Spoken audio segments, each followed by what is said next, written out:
All right, guys, I want to do a quick little video of showing the difference between Oso's Let's Go and his heel. So at first I didn't teach heel, I taught just Let's Go, and I stuck to a certain type of movement and position, and I just kind of got him used to those positions. And so that's where the Let's Go actually came in, which was pretty much just like, don't pull on leash and walk with me. It's a kind of a nice loose leash, follow me. And so I'll show you that difference compared to the heel while he's sniffing around. Okay, so right now he's not in any command. And so that's where the Let's Go actually comes in handy. So this is gonna be really good for if you guys are out on like a really long leash, if you're out on a hike, out in a big field, somewhere where you're allowing him to sniff and do his thing and be a dog. All the fun stuff that dogs should be allowed to do.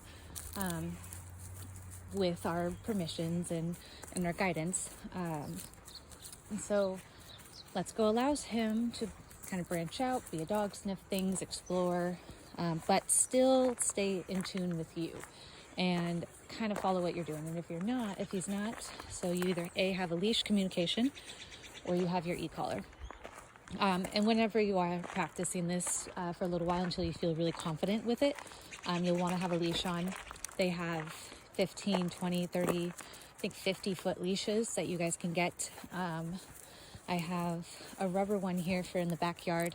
That's a 15-foot. So rubber ones are really nice to clean, so you don't have to have fabric and try to wash that up and dry it. You can get a rubber one, disinfect it, all that good stuff. So he's able to drag it around wherever you guys go when he starts to get the privilege of getting further away from you guys. So right now I just have him on his regular 6-foot leash, and I'll just kind of show you with the leash and with the e-collar how you get his attention. Oh, so let's go.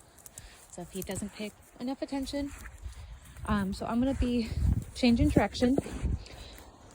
If he was to kind of get like ahead of me, which if he saw I'm moving and he's actually following pretty good, but a little bit of leash, I try not to. If I had a longer leash, you'd probably be able to see this a little better. I should have brought the longer one out here. But I'm moving and he's still kind of following me around. Like there's no tension right there and I'm moving and there's no command. But if he was to get stuck, I would say, let's go. And he would come with me, or you could give a little bit of a leash pop.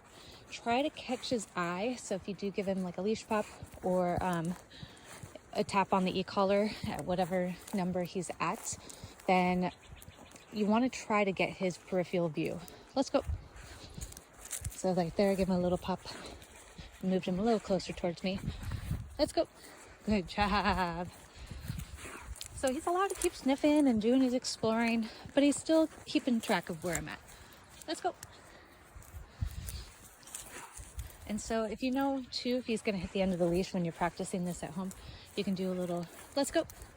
Tap, tap on the remote. Sometimes that'll help catch his attention. That was out of 5. I'd probably go up a little bit. Let's go. That was a 7. Good job, buddy. So I got it. I tapped before I moved, and then he fell in line before he got to the end of the leash. Good job.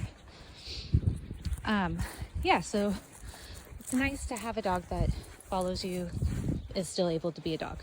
So that's what you'd use that one for. So I'll try to show you guys heel through this this perspective or this view and see how well this works out, because a lot of times when I bring out the camera, dogs know when we're disengaged and when we're not fully present.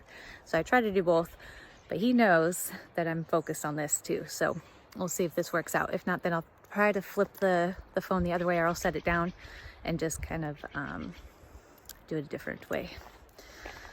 Okay, so I'm gonna say heel. If he gets ahead, one way is I can use the remote and just kind of press and hold at the continuous. Good job. So you get a nice little space. And keep walking. I can say heel and turn. So I'm using the remote. That's at a 7. I'm going to turn it down a little bit. I'll try a 5 because he's not very amped up. Heel.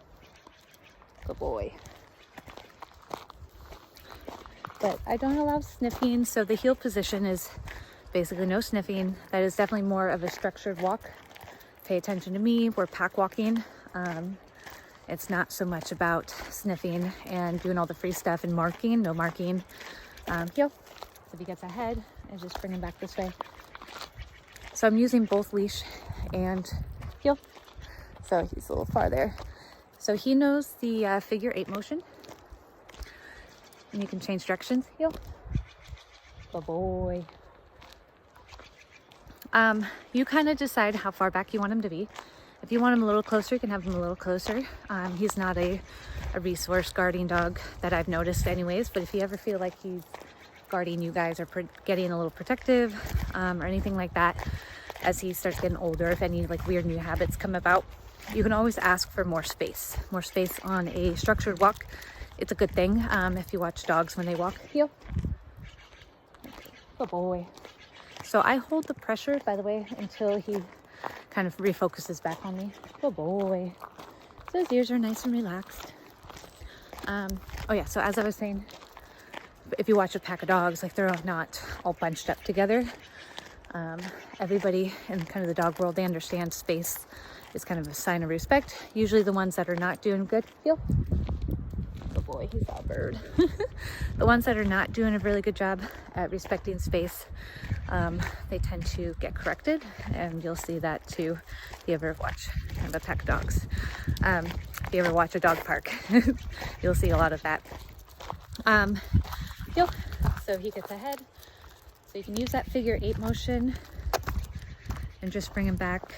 Heel. Good boy. So we're at a 5.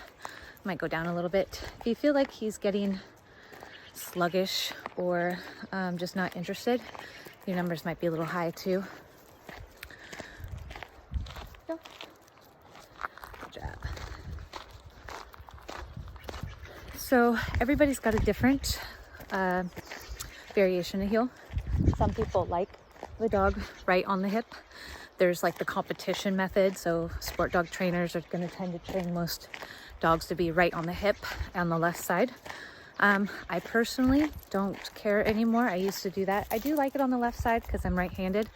And so if you're holding your leash on the right or left, sorry, he'll probably continue to stay closer to the left. But if he floats a little behind in the middle, you can always wrap your arm back here like this. Just kind of let him do, if he was to go to that side, he could have a little room that way. Heel. So we just kind of practice this up and down the driveway, up and down the road here. And yeah, I'll show you in a different video how to handle if other dogs are around. Let's go. Heel. And how he likes to kind of gets excited and goes towards that other dog, barks. So I'll show you how to kind of work with that. The heel also is going to help you guys set up for being able to jog with him. So you want him to get really good at this with you first before you start adding like a lot of speed, because if you speed up, he tends to heel. This way. Come on, buddy. So if I start speeding up, he starts to get kind of amped up on me. So, nope, like that. So practice this a whole lot before, and then I'll walk you through that process too.